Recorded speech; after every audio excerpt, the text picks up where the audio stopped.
Olá, seja muito bem-vindo a mais um vídeo da nossa série de introdução à programação de jogos em C# na Unity. Meu nome é Wene Soares e nesta aula eu vou te mostrar vou te mostrar como que a gente usa componentes na Unity, quais são o uso deles e também como é que a gente manipula eles, tá bom?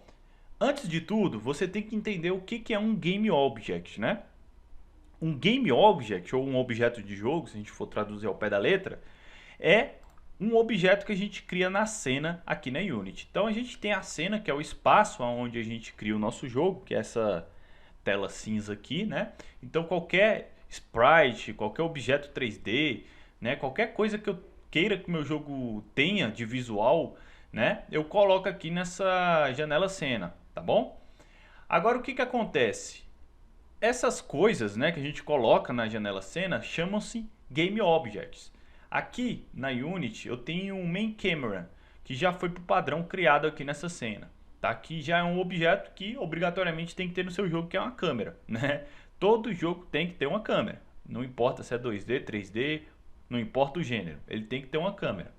Tá? Então aqui no meu projeto ele já veio com uma câmera. Se a gente clicar nesse objeto câmera aqui, a gente consegue ver aqui na direita, nessa aba Inspector, várias opções, né? E essas opções chamam-se componentes, tá? Só que nem tudo que está aqui é componente. Aqui são dados dos componentes. A gente tem, para ser mais específico, 3 componentes aqui na nossa câmera, que são o Transform, a câmera e o Audio Listening, tá? Isso aqui é criado por padrão pela Unity, né? No caso da câmera. Vamos lá. O Transform é um componente que existe obrigatoriamente em todos os objetos que a gente cria na cena, porque o Transform é o componente que indica a posição do seu objeto na cena, a rotação e a escala. Então, obrigatoriamente, o seu objeto ele tem uma posição na cena, tá? Uma rotação e uma escala. Obrigatoriamente. Se ele existe na cena, ele tem uma posição, tá bom? Então o transform é o único componente que está obrigatoriamente presente em todos os objetos que você cria, tá? É o único. Aí a gente tem aqui também, nesse caso aqui, o componente da câmera, porque obviamente esse objeto é uma câmera. E esse componente ele tem várias opções. E é aqui que você configura a sua câmera. Se você precisar mudar alguma configuração, vai ser aqui dentro desse componente câmera. E ele tem ainda um Audio Listening, que é um componente de áudio aqui da Unity, tá? Beleza, ótimo, a gente conseguiu entender isso. Se eu clicar com o botão direito aqui na hierarquia, eu consigo criar um objeto vazio, tá? Perceba que mesmo que eu tenha criado esse objeto sem nada, né? Aqui no meu inspector eu consigo enxergar que ele tem uma posição, uma rotação e escala, ou seja, ele tem um transform, tá? Então, mesmo que ele esteja vazio, posição ele sempre vai ter que ter, tá bom? Porque ele existe na cena. E aí, galera, o que acontece aqui? A gente consegue adicionar diversos tipos de componentes. Se você clicar nesse botãozão aqui, Add Component, você pode ver que existem várias opções aqui, ó, de componentes que você pode adicionar. Por exemplo, aqui em Físicas 2D, a gente tem vários componentes, ó, de físicas, né, relativos às físicas 2D, as físicas para games 2D. Então a gente tem colisores, a gente tem effectors, a gente tem aqui joints, tá? A gente tem o rigid body, que é o componente de gravidade, tá bom? Então tudo isso aqui é um componente que você pode adicionar e manipular ele para o seu jogo funcionar. Então, por exemplo, se eu adicionar aqui um Box Collider, olha só, o meu objeto ficou com um quadradinho verde, né? Porque esse quadradinho verde indica o colisor, o Box Collider, que, né, se a gente traduzir, significaria algo como caixa, colisor de caixa, né? Então, aqui perceba que o próprio Box Collider me mostra algumas opções que eu posso manipular. Por exemplo, eu posso aumentar o tamanho dele, ó, no X e no Y, tá? Eu posso mover aqui o offset dele para a direita ou para a esquerda, para cima ou para baixo. Eu posso ativar o trigger dele, tá? Enfim, eu posso manipular várias questões, e não só do Box Collider. Se eu adicionar quaisquer outros componentes, por exemplo, o Rigid Body, que é um componente de gravidade, ó, ele vai me dar várias opções internas do próprio Rigid Body.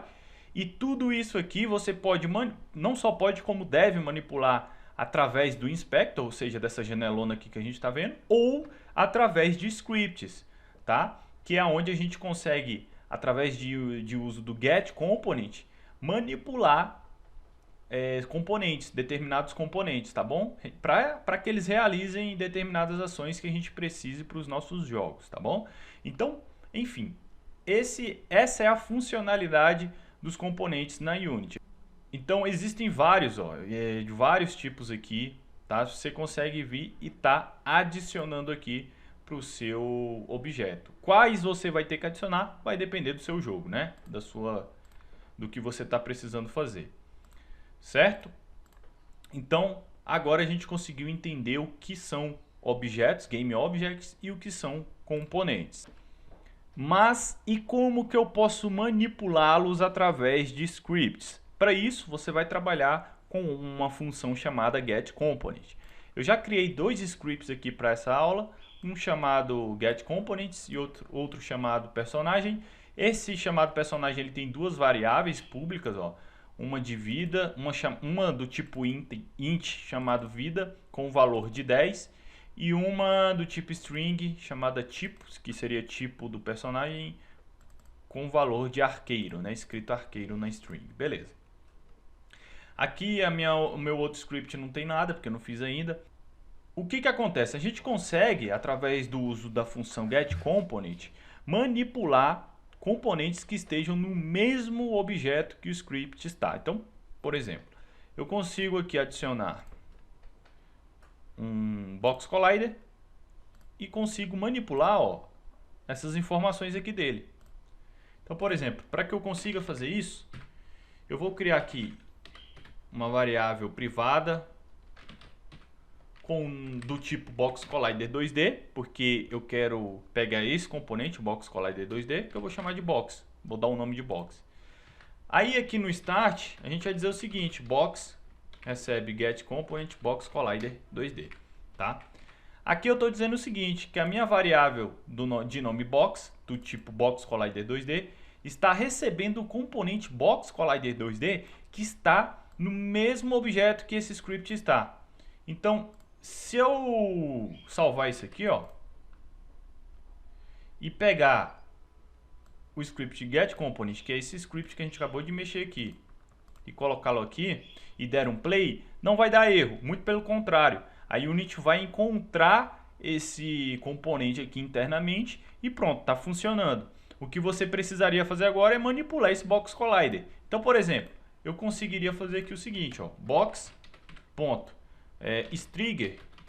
recebe true. O strigger é essa opçãozinha aqui, que torna o colisor, digamos assim, invisível, tá? Invisível. Ele não deixa o colisor bater em outro colisor e assim gerar um efeito de física, né? Normalmente dois colisores quando se chocam, um empurra o outro, né? Enfim, vai exercer ali, a gravidade vai ser exercida ali, né? Vai um jogar para um lado, outro para o outro, vai depender aí da força do impacto e de qual é o tipo do colisor. No entanto, se você ativa o strigger, se um colisor for passar por dentro desse colisor quadrado aqui, ele vai passar mesmo por dentro. Ele vai conseguir atravessar sem tocar, tá? Apesar da colisão continuar sendo detectada, só não vai haver contato, tá? Então, vou deixar desativado e aqui no script eu estou ativando esse strigger. Então, se eu der um play agora, olha que bacana, ativei o meu strigger, tá? Então aqui eu estou manipulando o meu componente box collider. Se eu quisesse, sei lá, aumentar o tamanho dele, box.size.x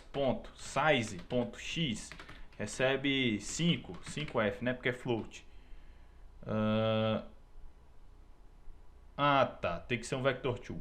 Então, por exemplo, se eu quiser mudar aqui o tamanho do meu box collider, new vector 2, botar 10, 10, certo? Aqui eu estou aumentando o tamanho desse colisor, tá bom? Ele vai receber 10 no X e 10 no Y.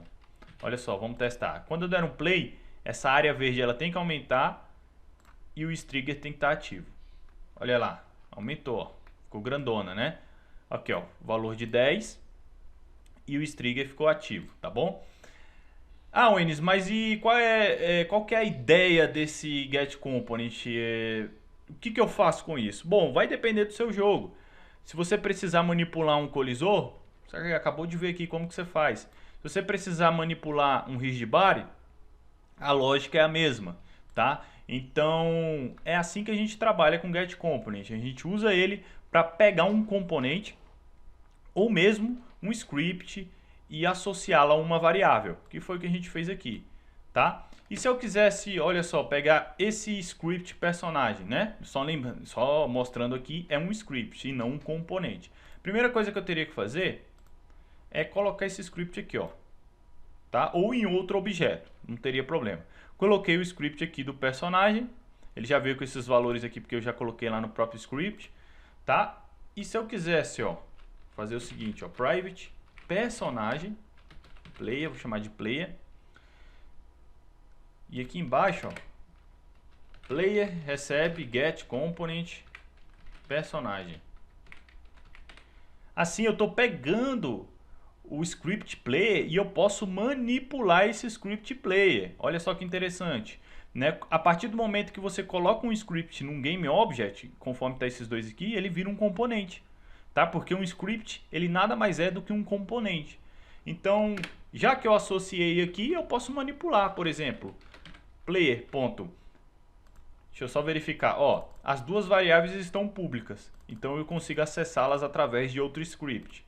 Então, player.vida, ao invés de 10, que está como padrão, eu quero que receba 30. Player.tipo, ao invés de arqueiro, eu quero que ele receba, sei lá, outro valor, guerreiro. Tá? Vamos salvar isso aqui e vamos testar agora para ver. Então tem que mudar aqui o valor da vida e do arqueiro do script. Vamos lá. Olha só que bacana. Vida, valor 30, tipo guerreiro. Tá? Então através do getComponent a gente consegue fazer esse tipo de ação. A gente consegue acessar componentes e modificar o valor deles. Tá? Ou modificar ou acessar, porque nem sempre você vai querer modificar. Você pode simplesmente querer saber. Por exemplo, eu quero saber qual que é a vida do meu personagem X. Você usa o getComponent, pega o objeto, associa uma variável ao script, ao personagem, né? Enfim, ao objeto que você queira saber a vida, por exemplo. E aí você checa aqui qual que é a vida do seu objeto em questão, tá? Então é simples, é bem simples, pessoal, a ideia do getComponent, tá? Agora, só pra gente encerrar, como que eu faria se esse script personagem não tivesse aqui no player? Vamos supor que ele estivesse em outro objeto na cena. Vou criar aqui, ó, vou até renomear de personagem. É outro objeto, vou colocar ele aqui, ó, outro objeto na cena. Como é que eu faria para isso aqui funcionar? A primeira coisa que eu faria é retirar isso aqui, né? Opa. É retirar ele daqui, ó. Ele está agora no personagem, outro objeto na cena. Então como é que eu faço para manipular ele através de outro objeto e outro script? Tá? O que é que você pode fazer aqui? Você pode criar um objeto público, GameObject, que você vai chamar, vou chamar aqui de personagem minúsculo, porque não pode ter o mesmo nome da classe. Então vou chamar de personagem, tá bom? Então aqui eu vou passar o meu personagem. Aqui o player, que é o meu getComponent do tipo personagem, ele vai receber o personagem.getComponent personagem, tá bom? Entendeu? Lembre-se que esse personagem aqui é só o nome dessa variável aqui, tá? Ele vai buscar o componente personagem que está dentro desse objeto personagem, ok? Então eu vou salvar isso aqui. Olha só que interessante. Ele vai mostrar aqui para mim. Olha só, um personagem, ele está pedindo para eu associar algum objeto que seja o personagem. Então eu vou clicar e arrastar esse objeto para cá, ó. E vou dar um play. Vamos ver o que vai acontecer. Ó, não debugou erro nenhum. Se eu clicar aqui no meu personagem, olha que interessante. O personagem recebeu valor 30 na vida e o tipo guerreiro. Sendo que se eu tirar o play mode, volta para vida 10 e o tipo arqueiro. Então estou manipulando através de outro script e de outro GameObject, ok? Então é isso, galera. Espero realmente que vocês tenham gostado desse vídeo, dessa aula. Se você tiver gostado, não se esqueça de deixar aquele like. Comenta aí embaixo também do vídeo o que você achou dessa aula. Comenta também o que você espera de próximas aulas, tá bom? que eu sempre estou lendo todos os comentários que vocês colocam. E claro, não deixa de se inscrever no canal, caso você não seja inscrito, e também compartilhar o vídeo com seus amigos que querem aprender programação de jogos, tá? Que a gente está continuando aqui com a nossa série, toda semana vai sair vídeo sobre programação, tá bom? Então é isso, galera. Vou ficando por aqui e até a próxima.